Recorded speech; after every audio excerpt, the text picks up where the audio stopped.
नमस्कार मेरे प्यारे भाइयों बहनों और बच्चों। आप लोग अच्छी तरह से जानते हैं कि हम लोग इस समय श्रीमद् भगवत गीता का अध्ययन कर रहे हैं और इस अध्ययन क्रम में हम श्रीमद् भगवत गीता के 17वें श्लोक के 17वें अध्याय के 28वें श्लोक पर, याद रखिए, अध्याय 17 श्लोक 28, इसका अध्ययन कर रहे हैं। तो श्री कृष्ण भगवान अर्जुन को इस समय क्या समझा रहे हैं युद्ध के मैदान में। तो आप जानते हैं कि श्री कृष्ण भगवान ने दान बताया, तपस्या बताई, यज्ञ बताए, ये सब 3 प्रकार के बताए। मनुष्य के जो भक्त लोग हैं वे भी 3 तरह के होते हैं, सतोगुणी, रजोगुणी, तमोगुणी। तो उसी में ही भगवान इस समय जो सतोगुणी भक्त है उसके बारे में बता रहे हैं। वे कहते हैं, अश्रद्धाहुतं दत्तं तमस्तप्तं कृतं च यत् असतीत्युच्ये पार्थ न च यत् प्रेत्य।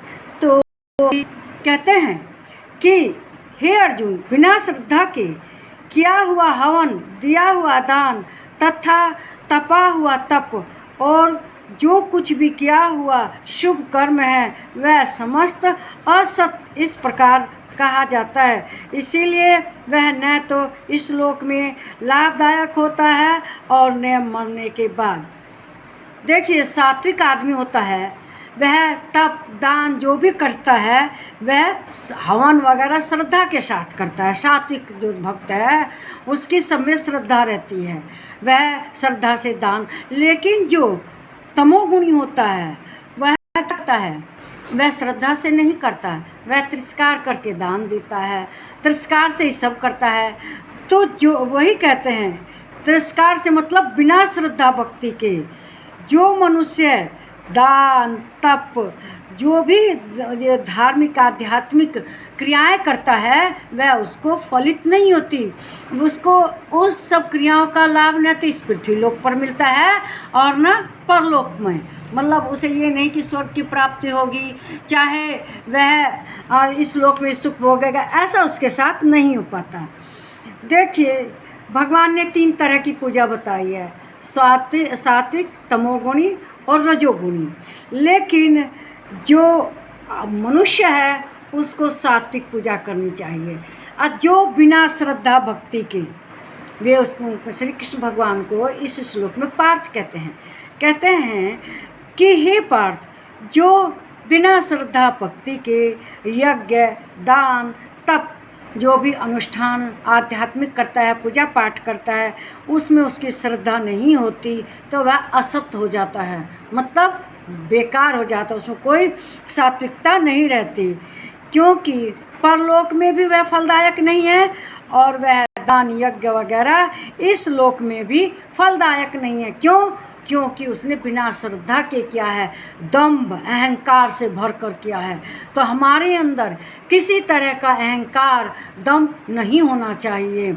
हमें जो भी धार्मिक अनुष्ठान करने हैं, कुछ भी करना है, तप करना है, दान करना है, यज्ञ करना है, तो हमें श्रद्धा युक्त रहना चाहिए। जो पंडित आते हैं उनके प्रति श्रद्धा रखनी चाहिए, श्रद्धा से करना चाहिए। श्रद्धा के बिना हवन दान यज्ञ तप जो कुछ भी करो वह सब असत्य हो जाता है, अशुद्ध बेकार हो जाता है। वह मनुष्य इस लोक में भी उसका फल नहीं पाता और परलोक में भी नहीं पाता। जो यज्ञ दान तप अन्य अनुष्ठान बिना श्रद्धा के करते हैं वे इस लोक और परलोक में फलदायक नहीं होते। इस प्रकार के यज्ञ तप दान अनुष्ठान किसी तरह के भी लाभ नहीं देते। इसलिए हमें जो कुछ भी करना है सब कैसे करना है, श्रद्धा भक्ति के साथ करना है।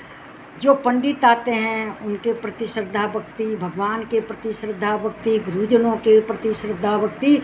जब हम श्रद्धा भक्ति के साथ कोई धार्मिक कार्य करते हैं, पुण्य का काम करते हैं, दान करते हैं, यज्ञ करते हैं, तो उसका फल हमें प्राप्त होता है।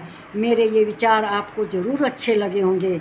इन्हें लाइक कीजिए, शेयर कीजिए, इस पर कमेंट कीजिए, मेरे चैनल को सब्सक्राइब कीजिए। नमस्कार मेरे प्यारे भाइयों, बहनों और बच्चों, सदा प्रसन्न रहो।